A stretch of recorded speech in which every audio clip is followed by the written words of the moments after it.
A very good morning and welcome once again to Ruka, the premier winter sport resort of Finland, up just south of the Arctic Circle, for the first of 9 cross-country sprints to open up the cross-country World Cup season. Alongside myself, David Goldstrom, Mike Dixon as ever. But this is the programme that lies ahead. The classic sprint, the first of the season. Then we return to Eagles for the final round of the doubles there. Martin Haven will be your host. The Nordic combined. Now, the jumping this morning was cancelled due to the high wind. Therefore, they will use yesterday's provisional ski jumping round, which was completed. That will determine the start list for the Gundersen cross country, 2.5 kilometre loops there. And finally, the second individual ski jumping competition of the day or the weekend. This evening, settle down with Nick Fellows for and also Matt Chilton for alpine skiing from Aspen, the women from Lake Louise, the men in the opening downhill of the season on this Thanksgiving weekend. So, Keegan Randall was the sprint champion last season. Let's hear from her. Randall of the U.S., last year's overall sprint champion. You got your first prologue out of the way. Must be nice to get started. Oh yeah, got to blow the cobwebs out after 6-7 months being away from this, so it was really good. It's tricky conditions today, and I was happy to make it around, feeling pretty good. Yeah, it's definitely the Norwegians are off to a fast start today, but you're right in the hunt with the mix of the athletes, so you must be excited for the rounds. The rounds are always my favorite and my strength, so if I can make it to the prologue safe, then look forward to the afternoon. All right, good luck later today. Thanks, woohoo! Well, even Keegan, who hails from Anchorage in Alaska, looking a little chilly there. And this is a course of 1.4 kilometers in classic style. You can see the temperature at 2 degrees, humidity 77. So as Keegan alluded there, Mike, conditions, particularly for the servicemen, a little testing perhaps, but here's the journey. It is testing, and the track is very testing too. Every track has its own unique flavour. This is unique in terms of sprint because 50 metres flat from the stadium, then you've got that massive descent, little rise in the middle, and then this huge climb back up into the stadium area. And unusually, well, it's 1.4 kilometres for both the men and the women, but unusually the race kicks off for real at the halfway point. It's just technical. You have to make sure you've got space around you as you exit the stadium to get a clear run down the hill. And as you see the results of the qualification, I can tell you that you can see actually the women were quite spread out. There was something like 14 seconds separating them, and that tells its own story. In terms of the men, looking at those who didn't qualify, well, the real standout name there, Emil Jonsson, who's always had a good record here, the Olympic bronze medalist, not making it into this classic final. Alexei Poltaranin from Kazakhstan, another who missed out. Joseph Wenzel from Germany, just 3 of those who didn't make it. In the women's division, which we're just about to get underway with, Denise Herrmann, top sprinter last season, and she failed to make the cut of 30. And also Aino Kaiser Saarinen back for more. Usually pretty effective in classic style, Aino Kaiser, but again, maybe an athlete who has done a lot of training, because it'll be interesting to see how the form fares here, because some will have been training hard and still have heavy legs because they're all-rounders. The sprinters, they should be ready to go with a really sharp start. Women's Fish Cross Country World Cup presented by Wismar is ready to start. So the first of the quarterfinals. Now there are 6 athletes in each quarterfinal as per previous seasons, and of course it's the first 2 by right that go through to the semi-finals. Then you're looking for a fastest loser across all 5 quarterfinals, and there's Ingvild Flugstad Østberg, the fastest qualifier today in 2:59.79, the Olympic silver medalist. Of course, that was freestyle in Sochi, wearing bib 1, but really building a reputation quickly. Up against today, wearing 10, that's Anne Kalonen of Finland. Tends to be something of a specialist, so looking for a decent start to her campaign. Katja Visnar in the traditional lemon of Slovenia. Katja Visnar, along with Vesna Fabian, also through to the quarterfinals from the prologue earlier today. 10 Kolonen, 1. I can also tell you Yulia Romanova of Russia is through, relatively new name. Lena Nurmi from Finland, another new name, and Petra Novakova for the Czech Republic. And away we go, and there is this flat start before the dive down. Well, and as Keegan Randall said, they're blowing out the cobwebs, but it's the nerves as well, David. A lot of these athletes, this is a big moment, 7 months of hard summer training, and the world is looking in at them now, and the extra pressure, and those who are so competitive in their minds are able to lift their game, and Østberg just doing that wonderfully well out of the start area, really placing her stand in this race, taking it to the front quickly. Yes, making sure she's not in trouble, finding her own rhythm there, and of course this is classic. It's stride and glide, so the rules are relevant here. The rules certainly are. You cannot skate, which is faster, except around the corners, or step turn as it's called. And Østberg there showing us it's faster on the left side of the track, or the right side as we look at it. Incredible tempo. This is what I was saying earlier, about 1 minute before the actual race starts. You've double pulled out of the stadium, fast descent, and now it starts for real. Yeah, Østberg, a rising talent, and someone that we really need to keep an eye on throughout the whole of this season.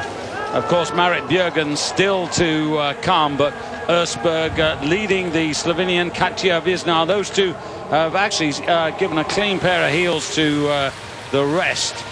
Østberg, a member of the Gjøvik ski club, only 24, so in Sochi, the big moment for her, as I mentioned right at the beginning, was winning that Olympic silver medal. We had a good shot back there, David, about a metre of machine-made snow. There is some natural snow around, obviously you can see it in the trees, but it has, you alluded to it earlier, made the waxing very difficult. Most of the athletes on Klister today, certainly the Finns on Viola Klister with a tub wax on top. Physically looking very strong. This young lady leading this race here was a multi-winner at junior and under 23 level, and at 24 now is in that elite squad. Now she doesn't get any concessions, and coming up this steep hill. You can see her wax slipping there. It's a 24-degree slope here, though it's difficult to keep the running technique. Does Østberg, David, need to go so fast? It's the first two to qualify, the rest are left for dead. Yeah, she needs one of those giant screens to look at, because she and Visnar have really cleared away, and now at this point really they could save energy. Now the only thing that Østberg might be thinking in her mind is, I want to win this one because it's going to give me a better position in the semi-finals, and therefore I'd like to go across. But this is a piece of confident skiing here. Qualification time 2:59.79, eases off as she comes to the line. Well, and you can see that was much quicker. And David, that was faster than 2 hours ago, our qualifying time. I know the temperatures have raised a little, which therefore means the snow often gets faster. She didn't look back once until the 25 meters to go sign, so fearsomely confident. Just checking her skis there, you can see the snow still gripping to it, so Klister also being used by the Norwegians. It's like a treacle, it's very sticky substance which sticks onto the base of the ski and grips these very rounded crystals of snow in these warmer temperatures. Norwegians have a very strong record here in Ruka, particularly at the beginning of a season, and I have to say the crowd were terrific last night for the second individual ski jumping competition of the season, and they're pretty good today. And there you have the facts and figures, and look at that gap back to Romanova of Russia, 6.33 seconds. Surely that's not going to survive the cut for a lucky loser place. It shouldn't, but we just have to wait and see. It's always fascinating, the first race, Mike. You never know who quite is in condition and sharp, or who's actually still got heaviness in their legs. It's interesting, and the Norwegian team, the momentum from these young and up-and-coming talents from Norway, 8 of the Norwegians in the top 10 in the trial earlier, quite amazing. Well, here is Kari Kjeitnes for Norway, 29 years of age, and a winner in Rovaniemi at Junior World Championship level in the past. But this is the young woman that gets all the cheers Mona Lisa Malvaleto, who has, after a period of really plateauing, has really come through in a strong way. And 5th in the Olympic Games, Ida Ingsmadotter, really good, strong Swedish challenge. And of course this season building up to those Nordic Ski World Championships in February. So the diagonal gate out of the start position, only for 10 meters, and then it is faster to double pole once you have your momentum up. So the rest of the 40 meters out of the stadium is double poling. Step turn or skate turn around the corner, and then this fast descent, picking up speeds of over 50 kilometers an hour, about 55, 60 kilometers an hour down here. Mike, I'd expect this to be a lot more competitive with the like of Geithnes, Malvaleto, Harsem, Ingsmadotter, Hannah Kolb from Germany, and Ida Sargent from the United States. So I think this might be a tougher fight. You can see there that Geithnes is right up there with Malvaleto. They were the fastest two qualifiers who have found themselves into this competition. But interesting, Østberg, the only athlete who broke 3 minutes in qualification. So up there leading is Geithnes. To the right there in the Finnish blue, wearing 7. That is Malvaleto. In the white there, Dotter. And Hannah Kolb to the left of Germany, the black and the yellow or orange legs. And then further back from there, you've got Katrin Harsem from Norway. She's in the red. And right at the back there, Ida Sargent in the black for America. I saw Ingsmadotter there, how her wax was gripping. So when you step out into the less compact snow, the wax can often trip you up or stop you. But she has to deal with that. Often happens when you're dealing with Klister. And I think you're absolutely right. This group are going to stick together like glue, unlike the incredible pace from Østberg in the previous heat. And I'm sure they won't match that time. In fact, I think this heat will be at least 4 seconds slower.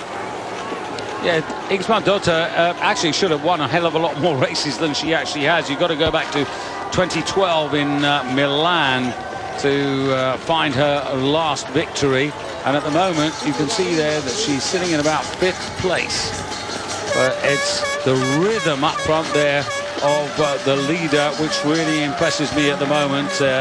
Geithnes and Norway, of course, bringing on a new generation. There's the power of Malvaleto, closest to you, vying for first place. Malvaleto 1.73 meters in height and 60 kilograms on a hill like this. Some of the ladies around her have less body weight, but that gives her extension and reach and strength. Oh, that's the wax again. I said earlier it was gripping. It's brought her down. Ingsmadotter. Yeah, that eliminates her. Sadly, Ida Sargent's in 3rd place for America. Hannah Kolb in 4th place, but it was Norway who led all the way in the first one. Now, can Malvaleto find something down the finishing 50 here with the crowd all on her side?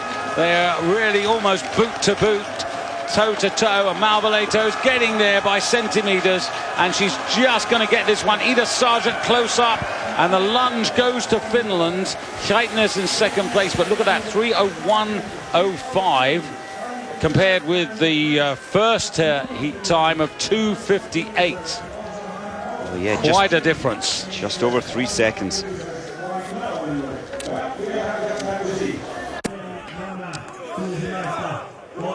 Well, there at the top of that list is the Olympic champion, Micah Kaspersen-Faller, and really has a right. This just tells you how strong the Norwegians are. Heidi Weng in there, Pajala for Sweden, Sevasek, Lorskren, and Justina Kowalczyk.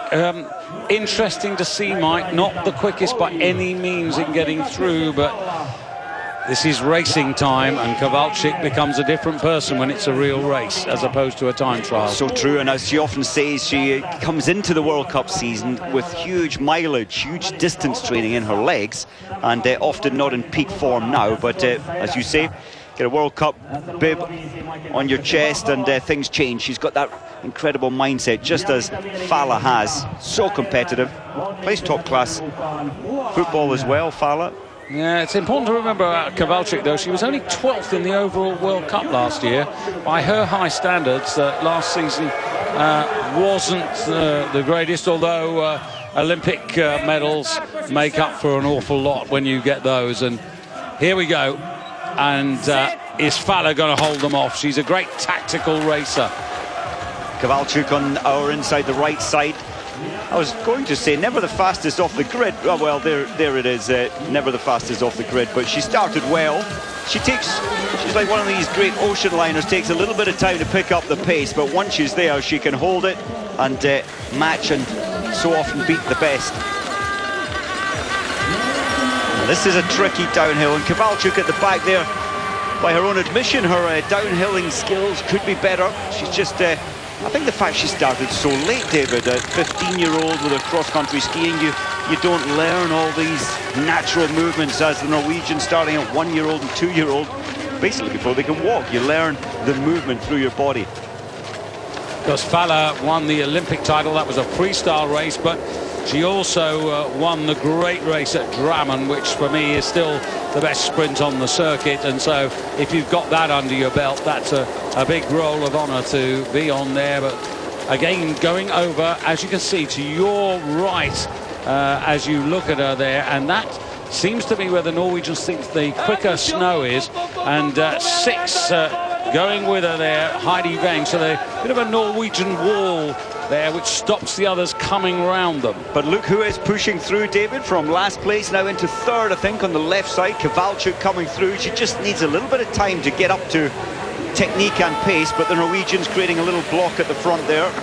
Interesting to see her when we're coming up the big hill towards the finish. That's where Kowalczyk, if she can make anything, remember, she's not the most confident racer when you're doing the downhill sections, but now on the double poling here on the flat, this is where the power of the pole comes in. Yeah, when it comes to that, the engine requirement, she's got the engine from the gods, so there's the strength. You mentioned that fantastic double poling. Look at the way she's leaning so far forward on her toes and getting maximum weight through the poles. Now into the running technique.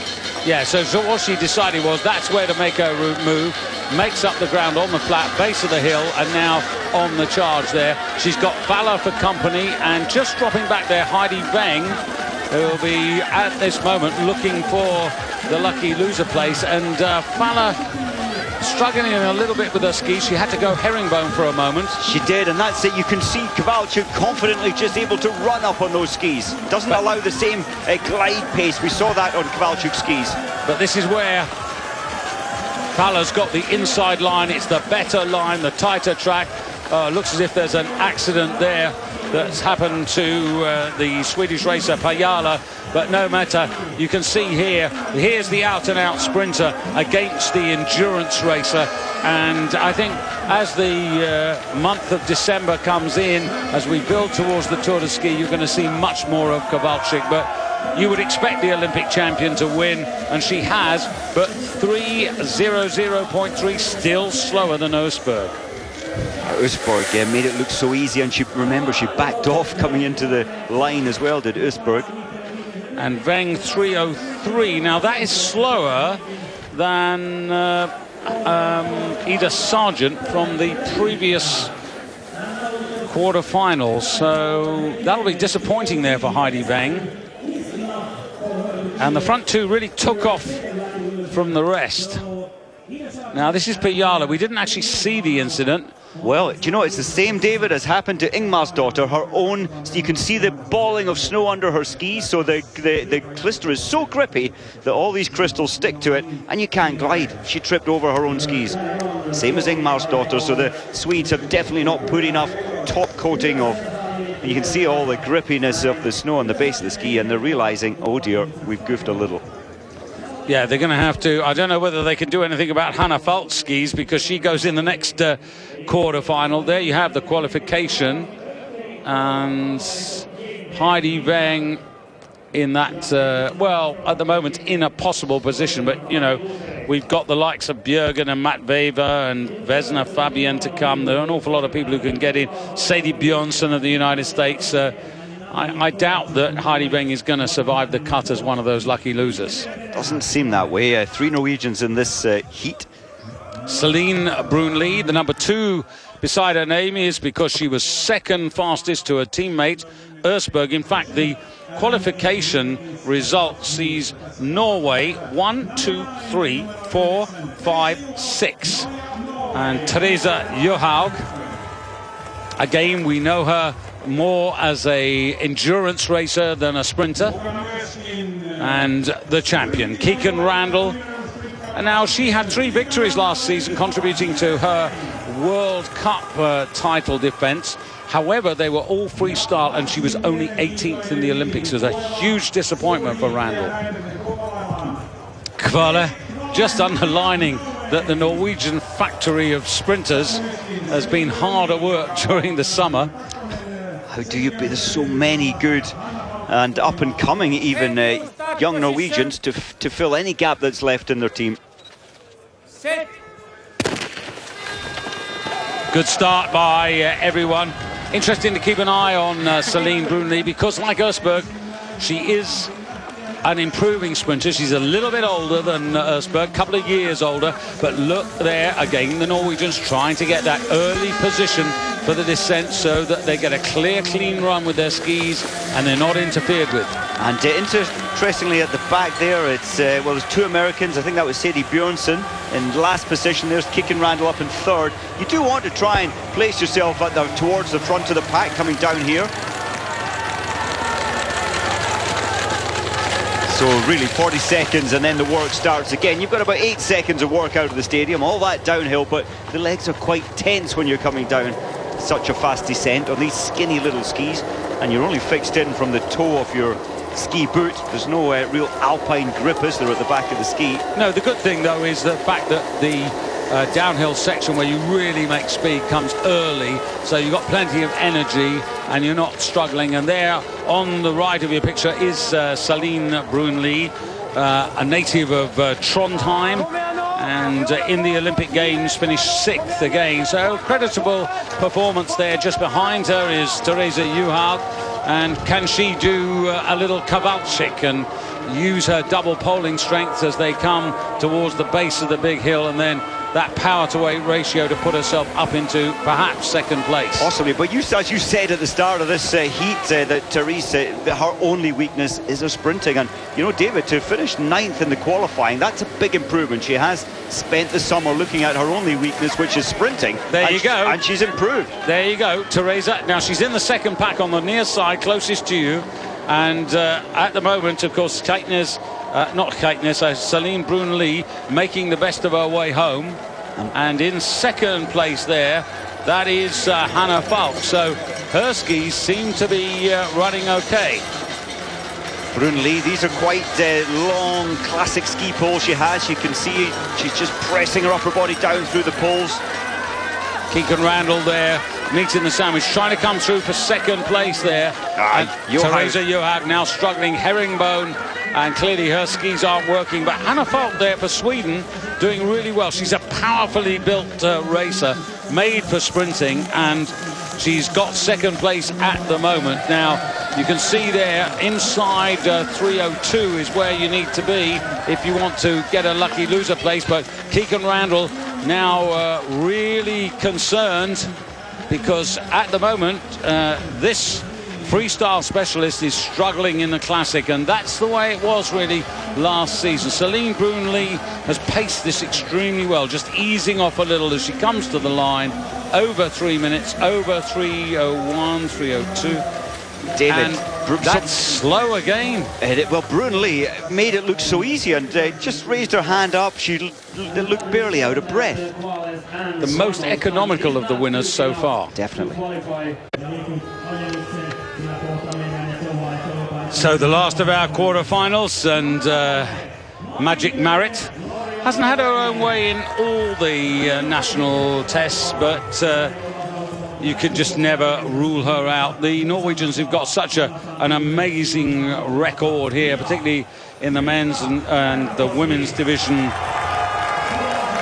Marit's won 9 sprints in classic style, as you see 1 or 2 of her opponents. Currently tied with Benta Skori in 2nd place on the all-time winning list of classic sprints. Petra Madic of Slovenia has one more. So away they go. Marit Bjørgen versus the Russian Natalia Matveeva, who's better at freestyle than she is at classic.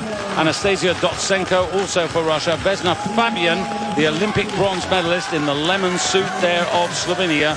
And then Krista Parmakoski for Finland and Greta Laurent for Italy. Now Marit, we've seen her over the last couple of seasons lurk and come late. Just settling now, and 28, that is the Italian Greta Laurent up there.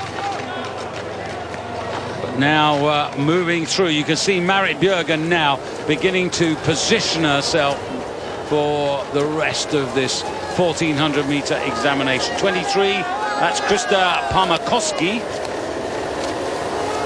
Marit just moving out into that favoured track there.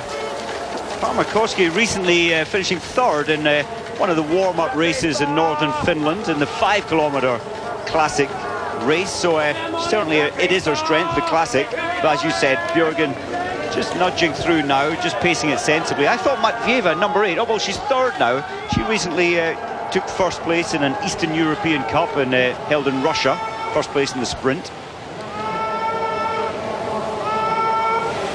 Yeah, Parmakoski, a former under-23 10-kilometer freestyle champion, but absolutely no fear, and with all the support of the Finns to keep her there. But coming under pressure now as Matveeva moves up, and at the moment I'm looking for Vesna Fabian to really do something there. She can see her on the outside in the yellow or the lemon suit there.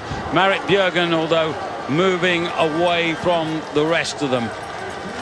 So leaving the rest to scrap for second place, and there's 4 of them there in with a shout. But to me, Vesna Fabian there again looking uncomfortable on her skis. Well, maybe, and as we saw, of course, the Olympics where she took the bronze, that was in the freestyle. And Bjørgen has backed off. She had a little glance behind her and saw there was a huge gap, so she's certainly wanting to conserve some energy. Yeah, it's the Russians, Matveeva, Dotsenko, who are chasing hardest, and they've broken away, and the young Finn has lost out in that particular battle, and it's Matveeva ahead of Dotsenko, and Ida Sargent still hanging on in there. It just shows you what a peculiar race track this is, and the times are really spread out. Bjørgen, though, moving on, and not too worried. She'll want to win this. She won't let the others get to her, but it's fast though, David. The 2 Russians will qualify. Surely. Yeah, they will. They will. They have Bjørgen very effective in the middle there, but interesting that she was easing off. Now, that performance suggests to me that Bjørgen and Østberg, if they come together, aren't going to be too far away. But, of course, different tactics. Bjørgen likes to hunt and come from behind. Østberg likes to go out front. So does Falla. Falla likes to lead from the front as well. I prefer Bjørgen's strategy. You know, why give it everything? You're taking the force of the wind. It's like cycling. There is the wind drag factor. If you're behind, you can maybe rest a little longer. And I think Bjørgen will play this strategy again and again in the semi-final then if she gets through the final.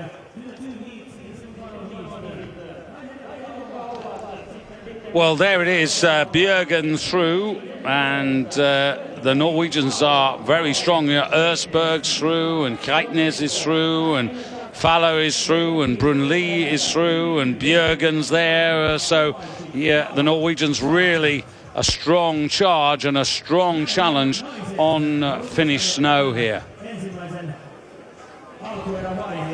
So just looking, lucky losers, Dotsenko, and also a little earlier in the piece, Ida Sargent from the first quarter-final.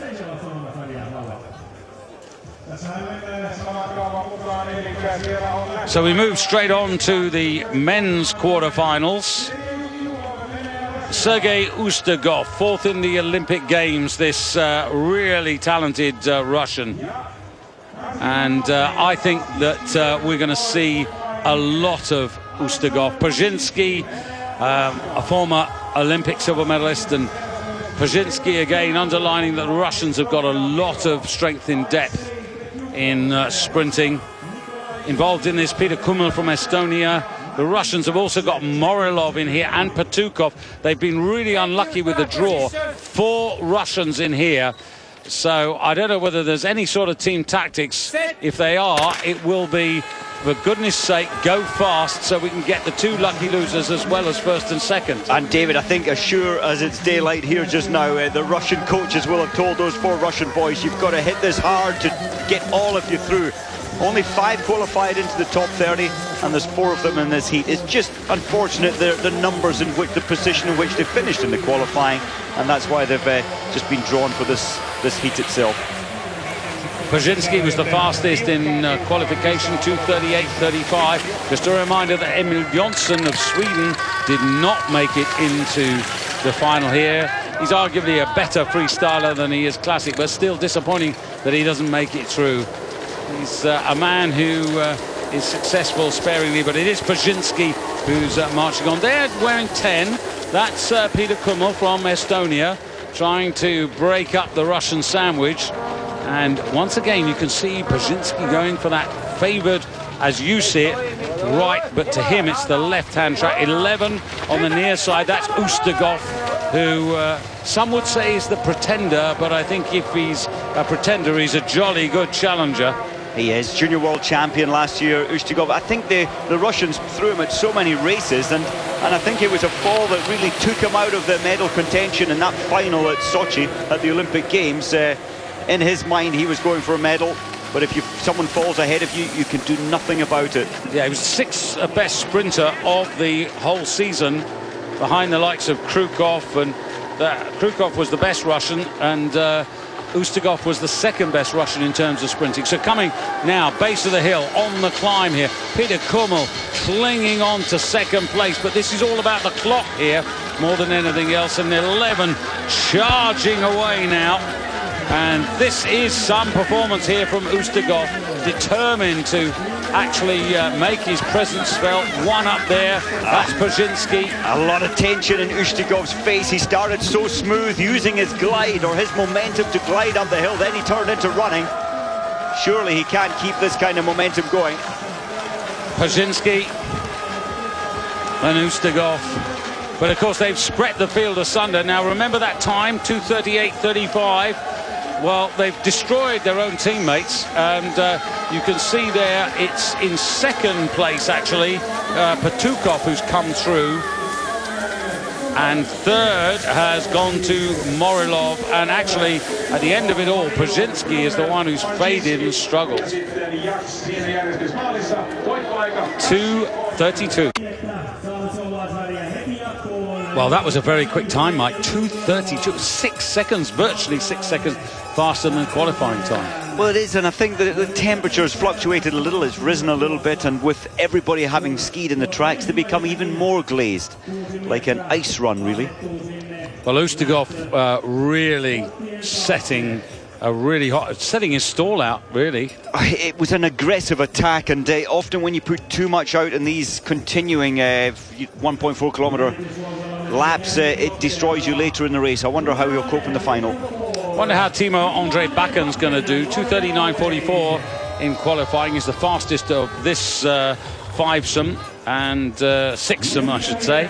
And Norwegian skiers have won 6 of the 8 sprint races held in classic style here.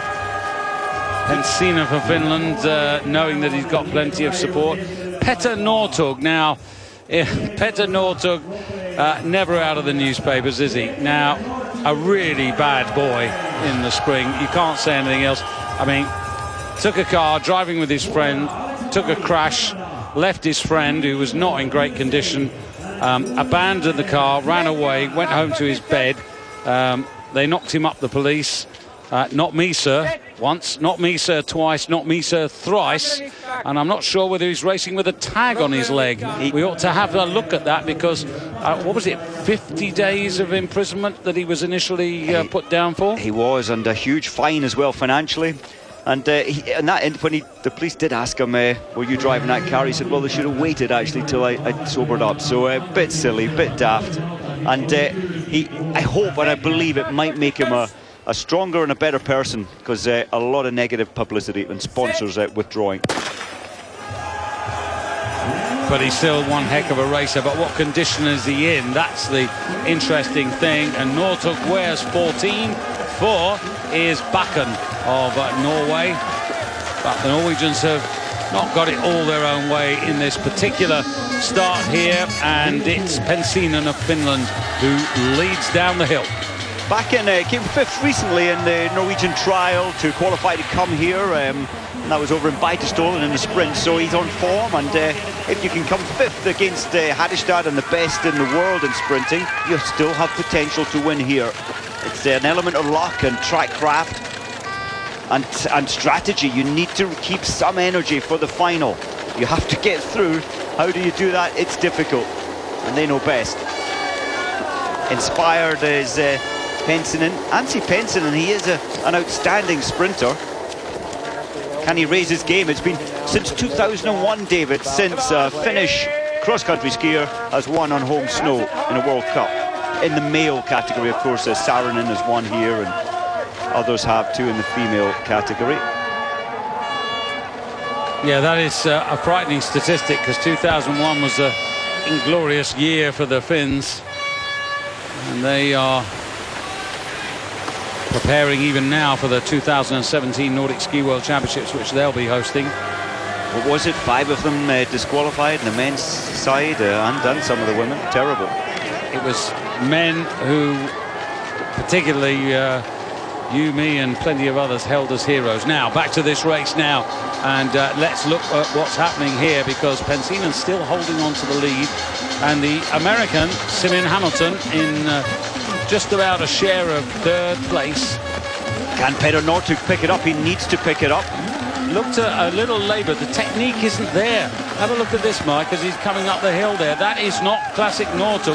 That's brute strength, if anything. It's not technique. It's not his brute strength. It's Andrew Newell there beside him to the right, 24, who's tripping a little with his wax. You can see Newell's wax has slowed him down massively because it started gripping, not allowing the glide. And Bakken showing that his time trial prologue time was not a flash in the pan, and now Northug coming on the inside of Pensinen, and Pensinen can't resist him, and Petter Northug, cheekily as ever, just has that stare into the face of Pensinen, and a lunge for 3rd and 4th place there, with Alex Harvey of Canada coming really late.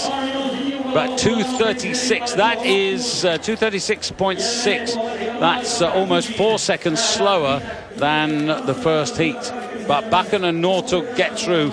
But I wasn't that impressed with Northug, and I don't think, on the evidence of what I've seen there, that he's my winner in the men's division for today. He's such an amazing guy. I'm kind of with you on that, but this man is special. He didn't win much last year. He didn't win anything at the Olympics. He's had a whole lot of personal and private issues going on, so he seemed to have some spark there over the last 200 meters. His arrogance looking and sort of taunting the rest of the pack, but that's what makes him the great athlete he is. The strength suggests the fitness level may well be there, but whether the technique is honed. Yeah, he just staggered up the climb, but he was strong enough to stagger up it and then find this little bit of magic to the line. He's spent. But of course, that's Bakken we're looking at now. Interesting that his brother Thomas is going in quarterfinal number 4, because Thomas, quarterfinal number 5, I beg your pardon, was actually quicker than older brother Petter. I think that is the first time in a World Cup qualifying that he has beaten his brother. And Thomas, the younger by a number of years, 4 years, just coming to form, coming to learn the occasion and the experience, and putting it into his racing. Well, here's an interesting lineup here for quarterfinal number 3. Now you look at Sami Järvi. Now, of course, Sami, an Olympic medalist for the first time, really breaking through in Sochi, and I find it strange that he's going to play a part in this, because he's an endurance race. He's not a sprinter. And it's Stransvall, this man, who really should be flying the flag. But yeah, it'll be fascinating to see him in this competition. So, just looking at the brands, Eric. This is Eric. This is Matthias Strandvall, who I think probably has the favourite's chance, but can he deliver? So close, isn't it? Their qualifying times in this heat, 2:39 down to 2:43. That's Emil Nyeng, bib 26. There he is from Norway. So in this group, some seconds off the pace, but then again, we keep saying it's about strategy, pacing your attack at the right time, or implementing it at the right time. Theodor Pedersen, though, in the white to be respected here. Pedersen, who has finished fourth in the Sprint World Cup standings for the last 2 seasons. An Olympic silver medalist. That was a great day for the Swedes, and Jönsson gliding across the line, having fallen in that Olympic final and really off the pace when a group of athletes fell ahead of him, and he just managed to stagger past them and take the bronze medal. It's like Juha Järvi putting in an attack early. It is. Simeon Hamilton out to the left of your screen, can't quite see him there, not in the best position for the cornering, shall we say. But still, I think Strandvall in a decent position, because there he is on the right of your picture there, leading on that inner track. Well, nothing in it, less than a second separating them, and now it's about placement, track craft, and you really, if you're going to take top 2 positions, it is an advantage being in the top 2 at the base of this climb. Well, remember how many of the Swedish women were having problems with their skis. Now, obviously the servicemen had time to react to that in terms of the men's preparation, because they will have prepared several sets of optional skis to switch to. But up the hill they go, and the man who's leading there, Erik Bransdal for Norway. I must say, this attack from 26, Emil Nyeng, is it too much? He was at the back by a long way. He's slowly getting up to 4th. I don't think he's enough space to pull this back. Oh, a little slip there from Theodor Pedersen, and that has allowed Erik Bransdal of Norway, who finished runner-up to Ola Vigga Hagestad in the Sprint World Cup Series last year, to come through. Just that one little error, but it's enough. And now Theodor Pedersen finding himself in 2nd place, 2:29, 2:32. That was the fastest one, and Bransdal eases off. Good race by him. And in 3rd place, Strandvall, 2:37. So not that quick. Bransdal, maybe he's hiding it well, but hardly looks as if he's out of breath. Of course he is, after that effort.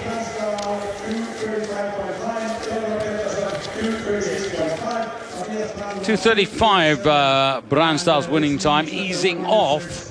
So that's the 2nd fastest of the quarterfinals, or the heats so far. And so far, David, with the 3 Russians, Ustygov, Petyukov and Morilov, it looks like they're early times. As we said, they might team orders to push it hard on that pace. I think they're going to qualify. Bransdal was the winner here in Kuusamo last year, so clearly a track that he likes, and he read it well.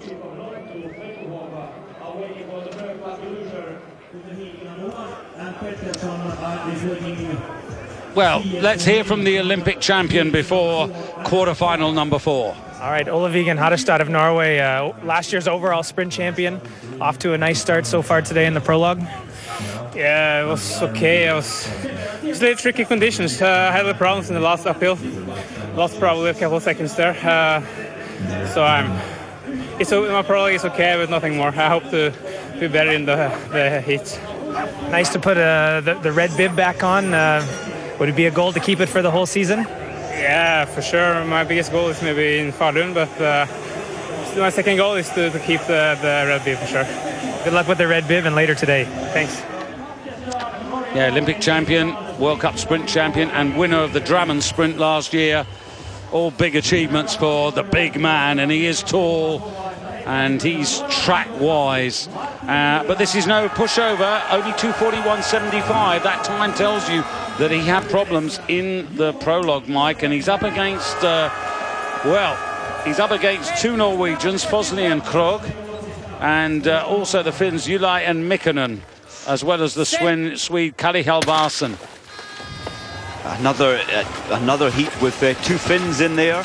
So it's going to be fast and it's going to be furious. Hadestad, he didn't sound confident really at all, did he? But he said he had some problems on the final climb. Could that have been wax? And I think the technicians have sorted any waxing issues. Difficult day to get it right. Well, there he is in the red bib in third place at the moment. Kali Halvarsen in white at the back. As they swing round this left-hand. They're really carrying speed down there. Huge amount of speed. 55, 60 kilometers an hour, maybe more, as the tracks are becoming a little faster. And then, so there's quite a lot of tension getting around the corners. And down there, that's 22, I think. Is that, that's Ylä. Ylä. So that's one of the Finns out of it. And up front, it's Fosli. And 9 is Krug. Well, Ylä needs a little miracle to come back from that one. I don't think it's possible. No, that's too far down. You get the wind knocked out of you, you know, when that happens as well. And there, in the background, there's Olaviga Hadestad, and he's got some work to do, I tell you, to move up from there. He's struggling. And if he hasn't got that extra gear, that turbocharge, he's a bit too far away from my liking at the moment. He is. Now, what happened to Ylä? Well, he had Norwegian left and right, brought one of them down as well. That's Hadestad he brought down. Well, he didn't bring him down, but he certainly impeded him. He did. In a big way. Nearly tripped him up. So that shows you why Hadestad is where he is and what he has to do. And you can see now two Norwegians and Hadestad only in 5th place there. And I don't think even with the hill to climb, even the great Olympic champion that Hadestad is, can do anything about this. He's going to try, David, and he's putting in an outstanding effort into the base of the hill, but I think it's too much to do with too little distance left. Well, I'd love to see him prove me wrong. Halvorsen losing his grip now, so he's having to keep his hips so far forward to try and get weight through the skis. Well done, Ylä. He's not giving up at all. No, Hadestad's the only Norwegian ever to have won this Ruka sprint twice. Norwegians have won 6 of the 8 sprint races in the men's division, but it ain't gonna happen today. Look at Fosli. He's got no right ski pole. He lost that about 100 meters ago. What an athlete. Keep on fighting. He's got to try and hold on to this with one arm. And he's done so. And look at the time. That's 2:36. That's not bad. So the Norwegians packing them in, but not with the man we thought would be going through. Hadestad out. Well, Mike, can Thomas Northug join brother Petter in the semi-finals? The evidence would suggest that he's got every chance with a 2:39.73 time, but it's really his form that we're looking forward to. And yet again, look at the Norwegians here. Paul Goldberg, the fastest in 2:39.03. And when you look down this list here, 2, 3, 4, 5, 6, 7, 8, 9 of the athletes from Norway through to the quarterfinals. In the top 30, it is outstanding. The program keeps feeding top-class athletes. Krukov, well, 23rd, he was disappointed with that qualifying run, but was he being economical? I doubt it, but he has always got the strategy. I love the way that Krukov seems to have the best race plan. Athletics back. Problem with gun. Oops. Problem with gun in Finland? Surely not.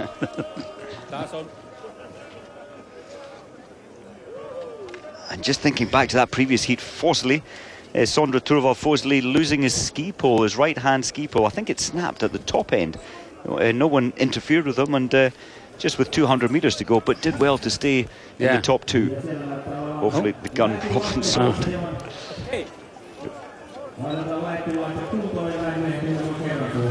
Yeah, these World Cups are very well prepared. There's always a backup to a backup to a backup.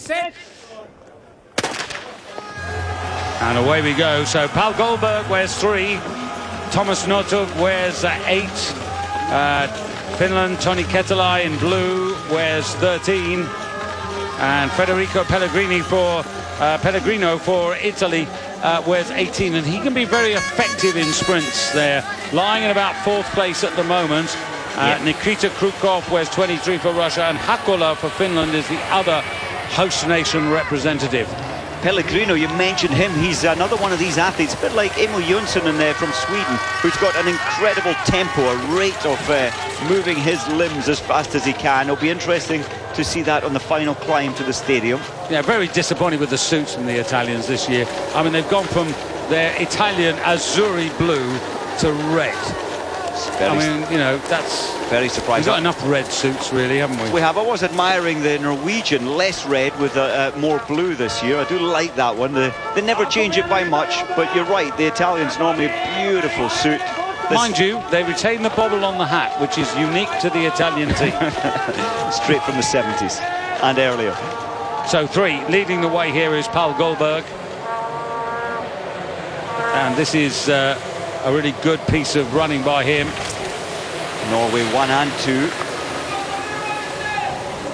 That was Krukov, the only other Russian who qualified, the 5th Russian to qualify from the top 30. So the calm before the storm, just to each of the athletes, just reaching as far as they can to get a maximum efficiency through the double pole, and before this, the absolute out-and-out sprint now coming up. Yeah, Paul Goldberg, who was 5th in the World Championship sprint in Val di Fiemme, and has got 10-kilometer form, won a 15-kilometer race in Lillehammer last season, and also a freestyle sprint in Lahti. And look at that for Pellegrino. I did say watch out for Pellegrino, and that is the sprint of the quarterfinals so far. I mean, that was a man who is sharp, who's tapered, and is ready to go, because that was 10 strides of explosive power. Tempo like that is unusual, the human body to get that limb speed, but he is a man who can ramp it up. Not sure he's got the power to take it to the final, but we'll have to wait and see. And there you can see Petter Northug getting into 2nd place ahead of Krukov, 2:34. Now that is quick. That is quick compared to a lot of the others. Northug getting to 2nd place, and more convincing, I have to say, than I think his brother, but we'll wait to see what happens there. But Pellegrino, that is terrific. I'd like to see a slow motion of that, where he turned the pace on. I think it was a quarter of the way up the hill. Here we go. No, this is into the finish. Pellegrino just backing off. Yeah, Pellegrino, again, mid-20s. Just outside the top 10 in the Olympic Games, just outside the top 12. Krukov through, by the way, as a lucky loser, and the other lucky loser will come from one of the earlier quarterfinals. Here's the official result, and it's Nikolai Morilov, so the Russians have got 2 through, so fortunate in that regard.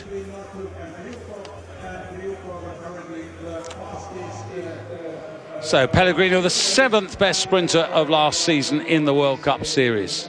Lovely to see the terraces as occupied as that. Doesn't always happen here at Ruka, because we're early in the season, but plenty have made the journey here. And that's also good to see them spread a little bit around the track and on the hill. Really helps people when they're coming up the hill into the stadium. And it is an amazing scene to watch when you're standing. Certainly watching the qualifying athletes, we then have to go into the booth, but watching them on that hill in the past, it's been amazing, the turn of pace and the steepness of the hill. So now reverting to the women's semi-finals.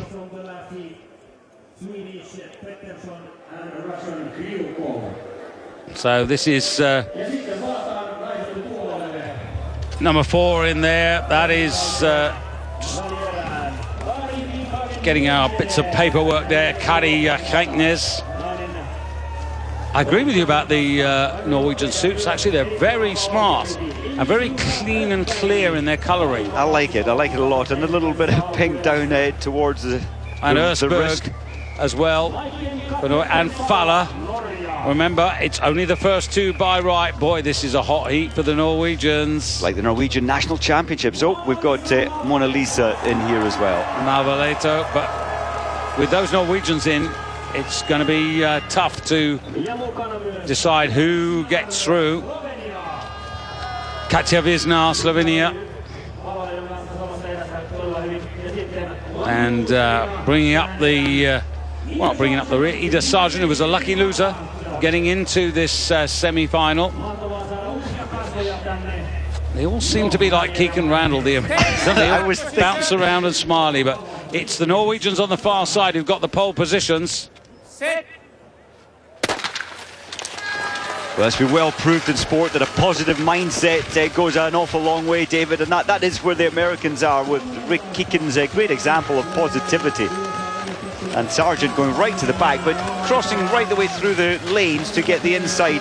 Obviously not fussed about being down this hill in first position. But the Norwegians have set their stall out there. The Olympic champion Falla in here. Where's the, well, I was going to say where's the white headband, but there's two of them in there with the white headband. Mavaleto just in fourth place, Wisnar in fifth, Ida Sargent at the back there. One, that's Østberg. Remember, she led from pillar to post in her opening quarter-final, and she is the fastest qualifier of the day. Remember, she actually qualified in 2:59.79, but posted a time of 2:50.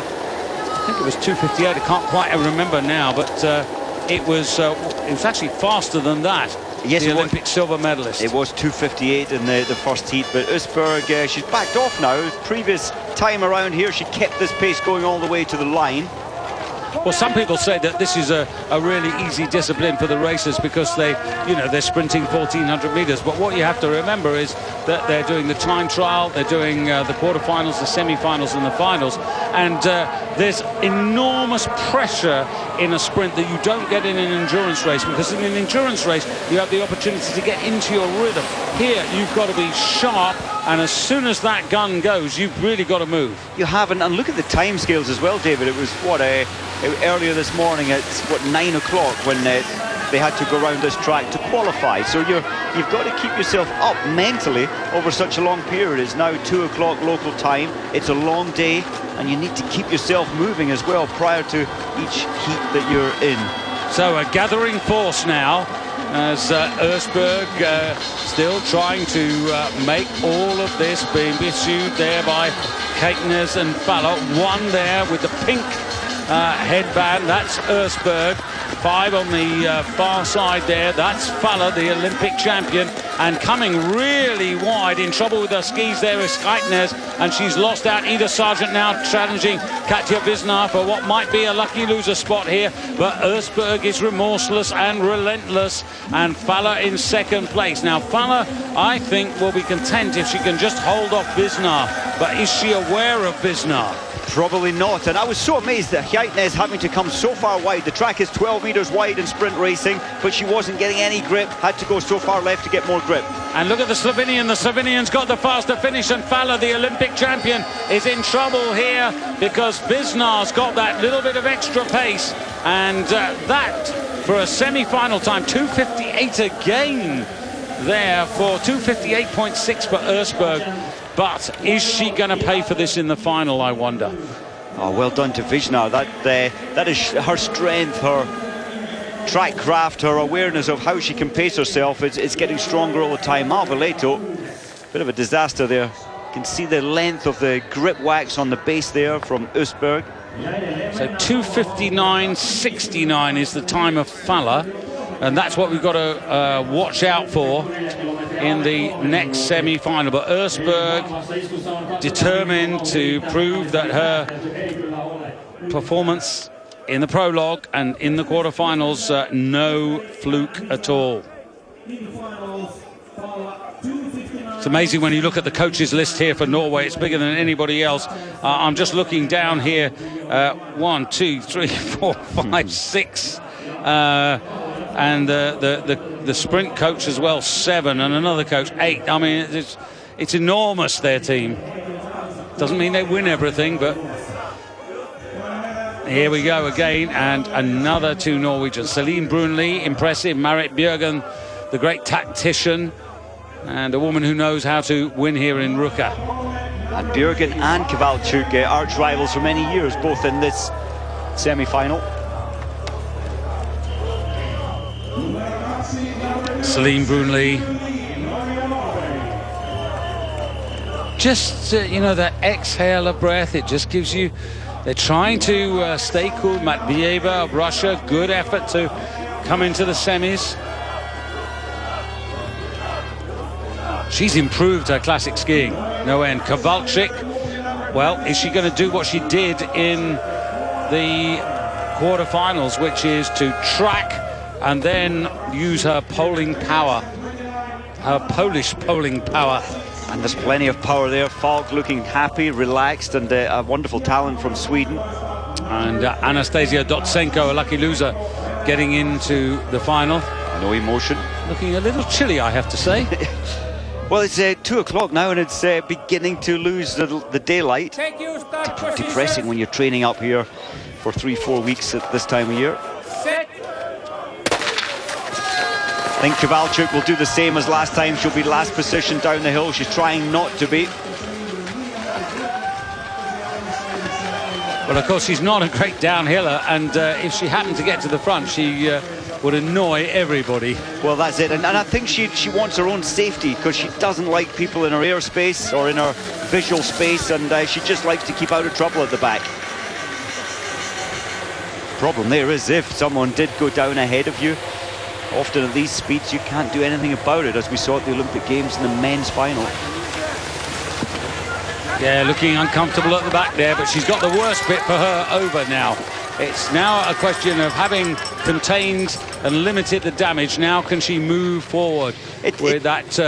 It's not just power, it is technique. But it's a real tough strategy, David, isn't it? Going from the back with 1 minute gone, and it's a 2:57 race, and now to have to work your way through to go the long way round, actually, round the traffic.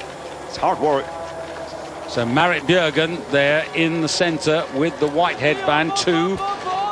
That's Celine Brunley with the orange headband for Norway. Brunley, for me, David, is the most impressive. That easy technique, the relaxed look, compared to Kowalczyk, who's just running around a bend. And that is surely Dotsenko that's gone down, it is. And also brought down Hannah Falk. Now, that's a big disappointment for the Swede. So I thought she might have just had a chance, but now it's pretty clear that with Matvieva off the pace now, this is a battle between Norway and Poland, and I think they're quite happy there to let Kowalczyk do this. Marit Bjørgen's on the hunt. You saw a little bit there that Bjørgen skis gliding faster than Kowalczyk, but now this allows Kowalczyk, she's got more wax on, but it allows her slightly better grip up this climb. Kowalczyk could just run up this using her extreme power. Celine Brunley, and remember the lucky loser time, they've got to be faster than 2:59.69. So Kowalczyk going up here, and whatever she did in the prologue, well, she only narrowly qualified, but she did enough there. But this is more like it, and it just shows you that her early season training has really seems to be effective, I should say. And Celine Brunley going past Marit Bjørgen there, much more economical and much more rhythmical. Yes, so efficient, David, and Kowalczyk's great wax is too grippy, it's brought her down. And the 2 Norwegians have gone ahead, and they've double poled. You could see that immediately. They suddenly went into another gear, the 2 Norwegians. They thought, thank you, given us a real gift there. What a and penny. Kowalczyk's not out of this yet, because you can see that Marit Bjørgen has gone ahead. She's got the real advantage, and out of the back has come Matvieva, who has overtaken Celine Brunley and also Kowalczyk. And Marit Bjørgen comfortable, and Matvieva, well, the beneficiary. Unbelievable. I can't believe what happened there. And Kowalczyk stayed way over on the right track as we were looking at it. And that's slow. Yeah, you know, 3:01, I mean, that third place for Kowalczyk there, at the moment, 3:02, she has a qualifying place, but, you know, I'm just looking at that and just looking at the other, I think she might make it, because actually, Ida Sargent's, Faller's definitely in, and Ida Sargent was 3.22301. What was the time on this? Yes, the previous one, 2:58.64 from Usberg. And this is close between Kowalczyk and Sargent. Well, I really feel for Kowalczyk there, and it did look like she was going to fight back and make the top 2, but third place. Yeah, just interested to see who gets that. Now, there's McVeigh, but 151 the deficit for, but that's on a 301, which makes a 302. Still just working this out here. Ida Sargent has got it, I think. Ida Sargent has got it, but we'll confirm that. And now it's on to the men's semi-final.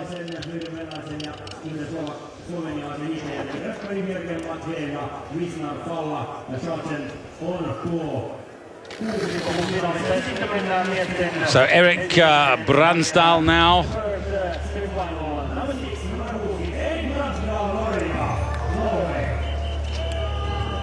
And just looking at the...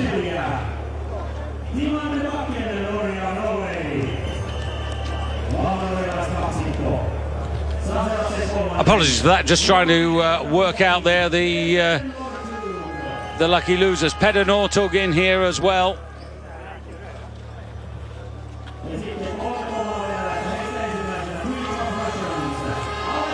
Petukov, small, strong and fast. Well, no Petter Northug versus Thomas Northug. So we'll just have to wait and see whether that materialises in the final. But we haven't had that pleasure. But Bakken, Bransdal, Ustigov, Northug, Petukov, Morilov, who's your money on? I've got to say, for me, it's got to be, I think, between Ustigov and Bransdal. Bransdal can head weight. He likes to use that leg tactic. Ustigov likes to go off in front and dominate. He does, but what a wonderful lineup. 3 Norwegians, 3 Russians. And, well, it's anybody's. Petukov, he's just aggressive and attacking athlete. Didn't get the best of start there. But this is also where you start to find out who's used up too much petrol. And we saw that with Rune Lee. She looked so relaxed, so strong. But if you put those 2 early heats in at incredible pace, we often see it with especially younger athletes. They can't quite come back from it when it comes to semi-final and final. Yeah, it's a different sort of energy management that you get in an endurance, a mid-distance or a long-distance race. But it does still come down to energy management and recovery. Recovery really important. You don't have long. The men only have the women's races to give them that recovery. And remember, you're talking about probably not much more than 15 to 20 minutes. It is. It's about management and maturity, I think, and experience. If you've done this 100 times, you know how better to deal with it. Ustigov, long way around this left-hander, but seems to have endless energy. And Bakken still to the fore there, and you know he's done really well to put himself into this race, mid-20s, and really in terms of World Cup racing he's not really achieved anything. So the fact that he's in the semi-final is going to be, whatever happens, a personal best in World Cup terms. Although, well, I have to say that 4 or 5 years ago he was winning under 20 Junior World and under-23 silver medals in classic sprint. Incredible. Well, Petukov came from the back to 3rd place very quickly there. Where's his tempo? It has to kick in soon. There he is, 20 on the left. Ustigov 11. He's at his maximum right now. Bransdal up there, and you can see 4, and that is Bakken, who's dropped off this completely. And Petter Northug, heavy-legged.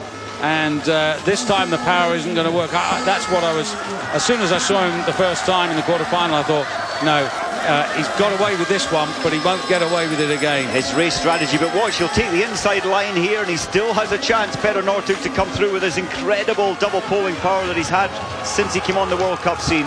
Yeah, but he's too much distance. Eric Bransdal, though, look at the power there, and that was easy. 2:31 for him. That's fast. That is fast. And his win here last year gave Bransdal a lot of confidence, and if you win last year, you bring those same good feelings back to the venue. Mike, it really does show how this track has quickened up, hasn't it? You know, 2:38.35 for qualification, and we're now in the semi-final. So, you know, you would expect the fatigue alone, you know, to see, you know, not that sort of advantage or faster race. Yeah, I think what's happening with the light going down was we're losing a couple of degrees, and when it became warmer it was like sheet ice, and now it's just cooling down again, so it is a little faster. they'll be happy with that. The wind's playing its part as well, because there are sections where they're into the wind, there are sections where they've actually got it on their tails. So Bransdal posts 2:31 there. Peter Northug, as you rightly said, moved up there, but what's that, call that 2:33.96. I mean, it's a 2:33.80 sort of time. Yep. But that's what we've got to look forward to now. So Thomas Northug's in here, but also Pellegrino, who was excellent, and Nikita Krukov. Krukov, great strategy the last time. I think he'll adopt the same, so take it easy in the first half, open up maximum in the second half. Finn Krug, interesting competitor for the Norwegians. I think he's another man who I can expect to come on again, early 20s, 24 years of age. But here's Pellegrino.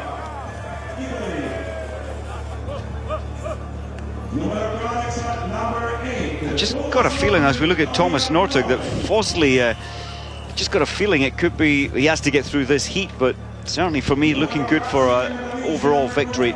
And again, here's the silver medalist Theodor Pedersen, has to beat him as well.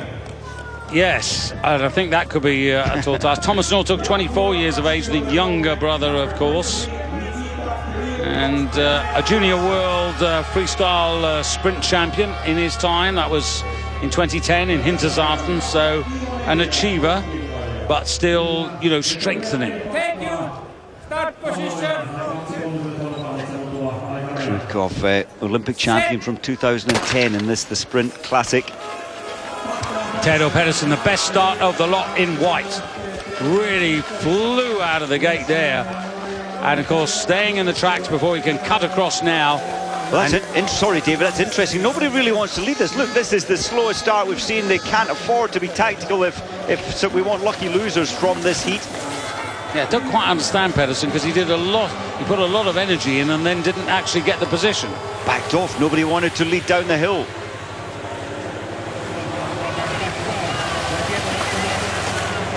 Pellegrino again happy to play a similar strategy towards the back and then to attack a charge through later. You know, Mike, what a World Championships it's going to be next February in Falun.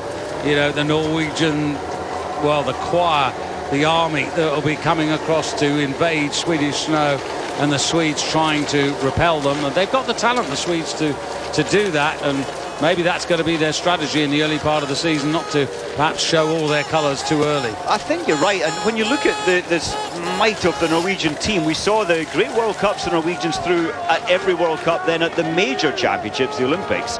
It didn't go well for them. Northug didn't medal. And the other thing is also, it's the leveller, isn't it? Because it's only 4 per team. It's only 4 in a race, so, you know, you can't do that. But let's watch Pellegrino here, lurking in the red suit of Italy with the bobble on his hat. And Krukov at the back, I still think he has a chance of getting through in the top 2.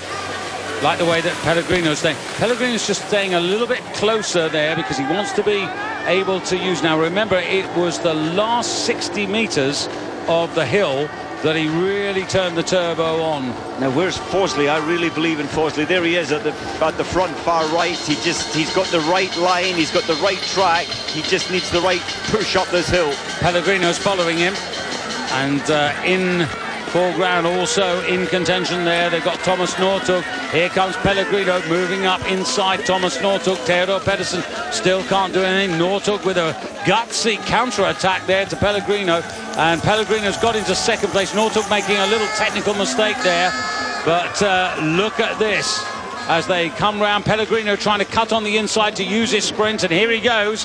Pellegrino, he'll want to try perhaps to win this, but he's not being allowed to. No, and another attack from, I think that's Northug. It is Peter Northug coming back on Pellegrino. Pellegrino running out of gas. Did he use too much in the quarter-final? And 2:37, that is way slower than the first one, and that means that Peter Northug is definitely through, and I would think for Tukov as well, because 2:31.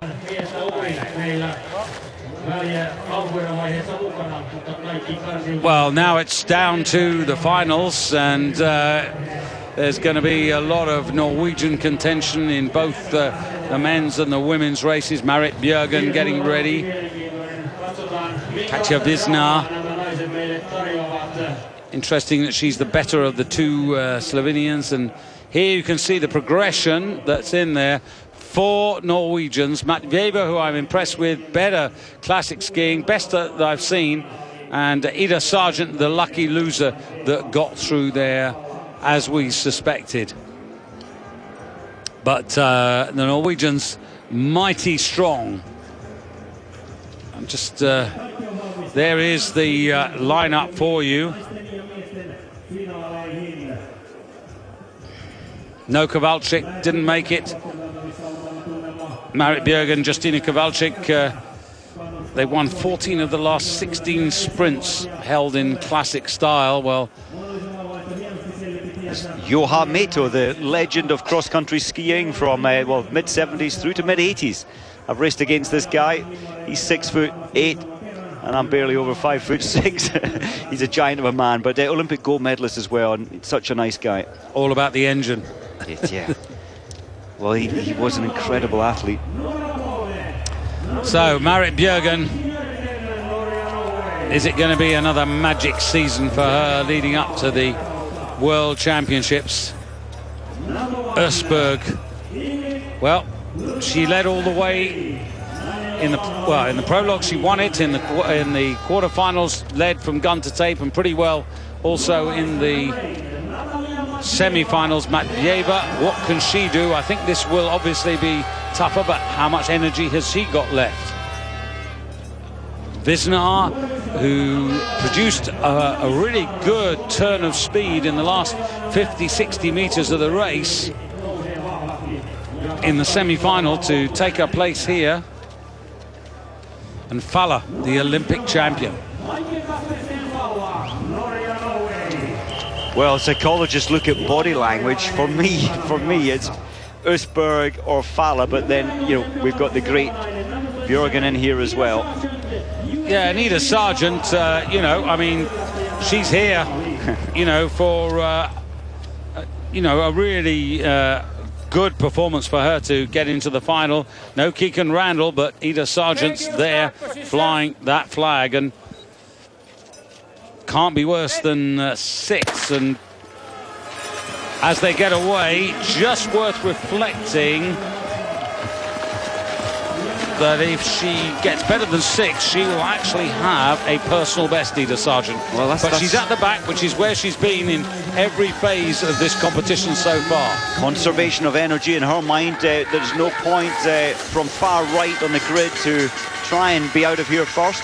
Just comfortably down the fast descent. You can see how steep that hill is when they're happy to climb back up that in less than a minute and a half's time. So wearing 1, it's Østberg doing what she's done all day, really, and that's the lead from the front. But has she got the energy? Has she got what it takes? She's got Visnar much closer to the race pace this time. And then you've got Marit Bjørgen. Quite tough leading it, David, each time of 4 times out, setting the fastest time in qualifying. Then in each of the heats, she's done the same strategy, leading all the way. You put yourself up there to be shot at, but she's brave enough to try it.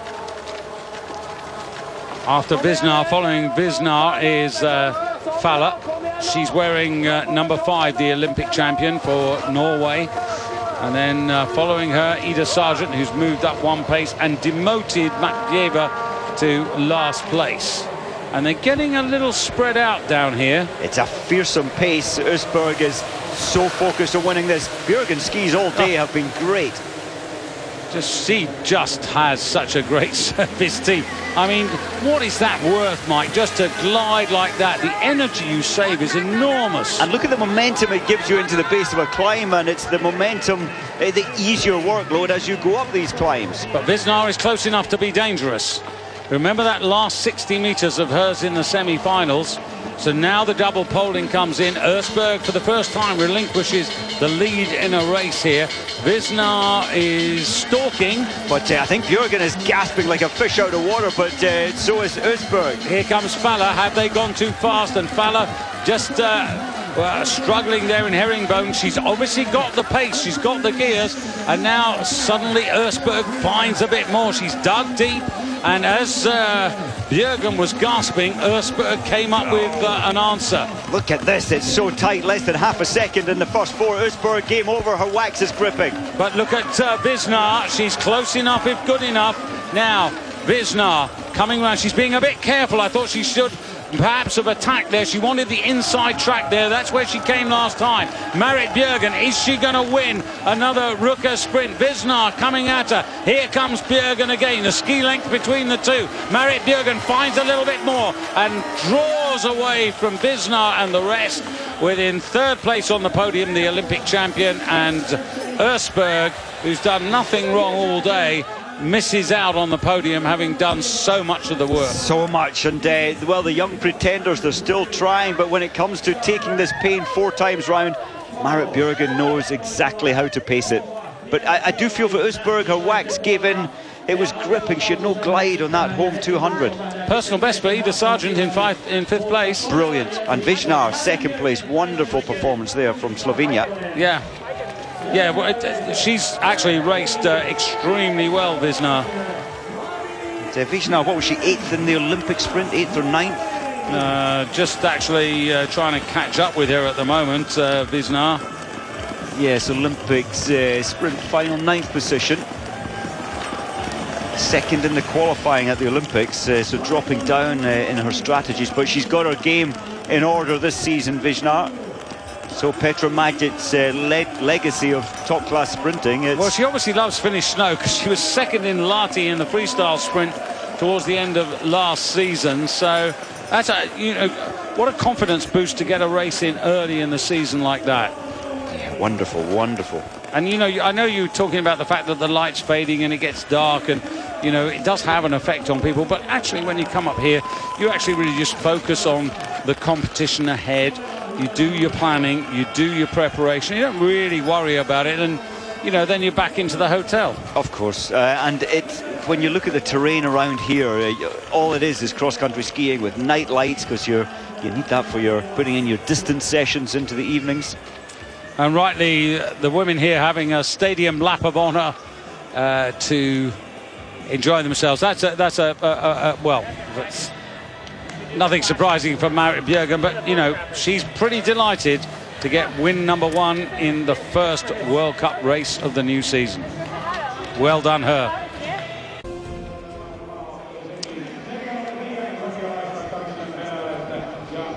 Well, it's only 25 past 2, but anywhere else in the world it would feel like sort of 5 or 6 o'clock. With the light fading, it's really short days up this far north.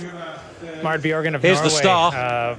I can't count probably how many seasons you've started off with a win, and you've done it again here for your 67th World Cup win. Talk us a little bit about the course today. It looked icy, steep, sometimes tough with the wax. Yeah, I am grateful to win today and still in sprint, and to get to take the victory. I'm really happy for that. We had very good skis today, the Norwegian girls. Very fast speed, and I think it's a little bit difficult race because the uphill is speeder. It's 2 meters higher than last year. It's a little bit difficult, but it looks good. So yeah, I'm really happy, and I feel that it could be hard today. So Ingvild was very strong, but I made it to the end, so I'm really happy. And victory to start the season, and looking forward to a nice 10-kilometer classic tomorrow? Yeah, of course. I always been good in this track in Ruka, so I'm looking forward to tomorrow. But it's going to be a hard fight, and hopefully we get some good skis tomorrow also, so then everything is possible. So. Congratulations on the victory. Good luck tomorrow. Thanks. Very sparky. Well, I was going to say, very articulate, very sparky, and a really happy woman. And now we just complete our day here in the cross-country opener. And once again, look at the Norwegians 4 there. It's Russia versus Norway.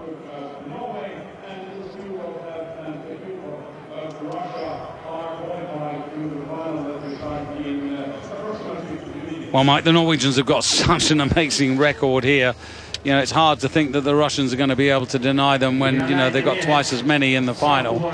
It's quite amazing how the form of this nation, when they come to the first World Cup, the history is outstanding. I think Berit Bjørgen painted the picture. You know, the Norwegian girls' skis were excellent, and that, you can't overemphasize how important that is. If you don't have top-class skis or waxing, it's almost impossible to take these victories here. She had great skis, she knew it, and it helped her to that victory today. 67 World Cup victories. How good is that? I mean, it's legend, and the most medalled female Norwegian at the Olympics.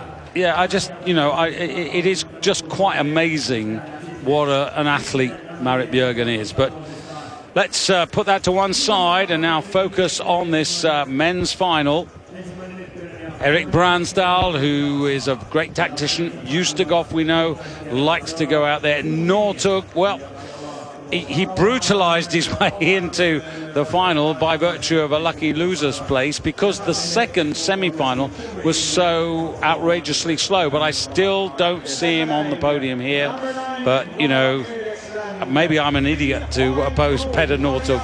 Well, when it comes to the final, he can make magic. He can bring something special out of his own performance. I love the look of this guy, Fosley. And the other thing also is, you know, the controversy over Petter Northug's appalling behaviour with his driving accidents and everything else.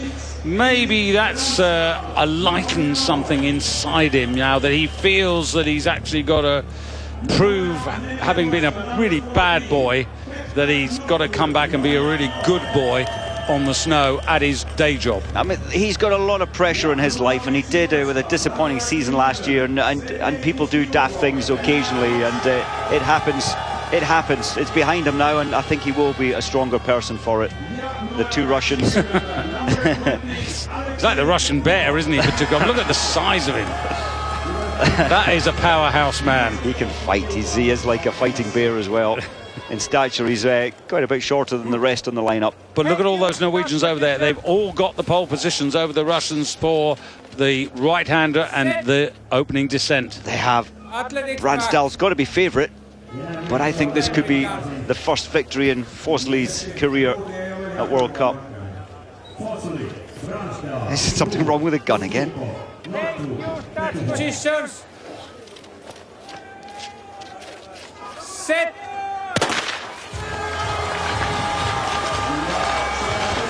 Well, the adrenaline on that start line, it is the final. This will be more tactical, David, without a doubt. They're not racing against the clock now. They're racing for positions 1, 2 or 3. So the strategy will be different. Could play into the hand of, well, the out-and-out dynamic sprinter. Well, that's Northug for me. Well, Fosley, your favourite, has already produced a personal best because seventh with his previous World Cup performance. The best one he's ever produced, that was in Drammen last season. So he's already improved on that, the 21-year-old. And now it's all a question, as you say, of what is probably the most tactical race of the day. But Bransdal, Erik, who won it last year at the front, he is in such good form right now. He will be a hard man to beat. Ustegov, though, tough. This is where he likes to be. Remember, this is what Østberg tried to do as well, but couldn't do it at the end of the day. Missed out on the podium. Ustegov, he seems to put so much extra energy out. He's gone wide on that corner every single time. At the back there, Krog of Norway. Northug, the hat is off, he means business, but he's in 4th place. And Bransdal, he's got to be supremely confident. Bransdal positive, good skis there. You could see from Ustegov, really good glide, brought him up to share 2nd place. Northug without the hat on the far side, base of the hill, now trying to move up there. Actually looking better than in the quarterfinals and the semi-finals. Now suddenly the technique is there as well as the power and strength. Incredible. He is the ultimate hunter, is Northug, and he's wanting to put all the wrongs right by getting a victory here. That would help the press. Fosley's fading, but it's not over yet. Yeah, this is, oh, and Nortuk gets a gift of a mistake there by his teammate, lets him in. And Fosley, his skis are gripping, over-gripping, as we saw with Østberg. So Bransdal and Nortuk come round that top turn there. And Nortuk, how much energy has he used up here? Toe to toe as they come down here. And the man who's off on the headwater starts to really push ahead. Nortuk's used up everything. He's got nothing else to give. And it's the man who was runner-up in the Sprints World Cup last year who takes the opening victory here at Ruka. Tactically, very astute. Made a mistake just at the top of the hill. Didn't panic. Regained his composure and sprinted past Nortuk, who didn't have anything else to give. Nothing, and I think you're right. You alluded to the fact that he was a spent force the last time. He got through as a lucky loser, but that magic that he has in his mind, he brought it to the performance today and took silver medal. Well, Nortuk certainly his best performance, best technique, the whole thing came together in that last race. It was all a bit rough around the edges in the early stages, so I have to eat my words, because I didn't think he was going to make the podium. He has. Fosley, personal best on the podium there, and the Norwegians 1, 2, 3, 4, Patukov 5, Ustigov 6 at the end. Like Østberg, did a lot of the early work leading and paid for it when it mattered most. Suffered later, absolutely. But Erik Bransdal, there was unlikely anyone was going to catch him today. He just looked so strong, so good, and he still had that extra punch, which Nortuk used to always have, that extra 50 meters attack where he could match and beat anybody. Not today. So Erik Bransdal, whose home is Oslo, 28 years of age. He's one of the most experienced men out there today and was 9th in the Olympic freestyle sprint. But this is a man who actually hasn't won since Milan 2012. So that's a great piece of news for him to come through and start his sprinting season, the first of 9 races in the sprint division with a victory. And of course they've got a clean sweep on the podium, the Norwegians. In fact, they got the first 4. Put that together with Marit Bjørgen and Micah Kaspersen Faller. It's been a Norwegian sprint day here in Ruka.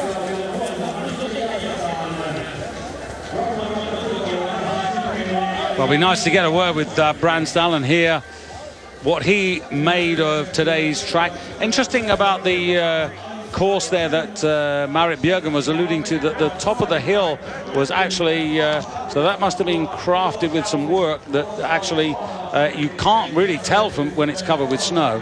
An extra 2 meters of height. Yeah, quite interesting, and the impact that had on Bjørgen, and it is, they know this track so well. That little bit of extra 2 more meters has quite a big influence on the outcome.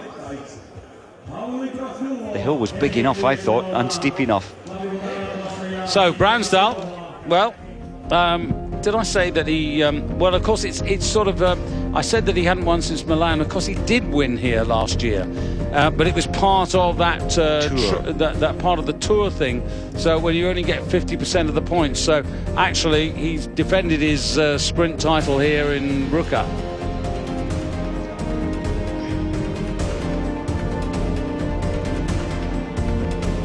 It's very strange when they join them all together and they sort of say, no, that isn't a victory.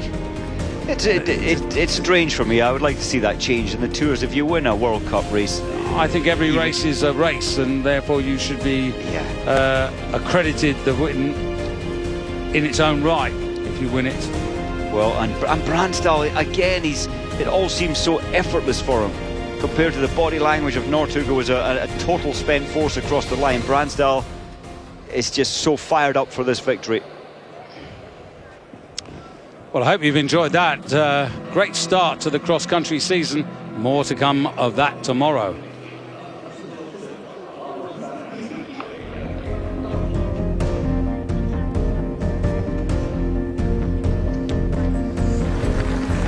Well, there's still plenty to come here from Ruka, the cross-country version of the Nordic combined, and also the second individual ski jumping competition of the weekend here.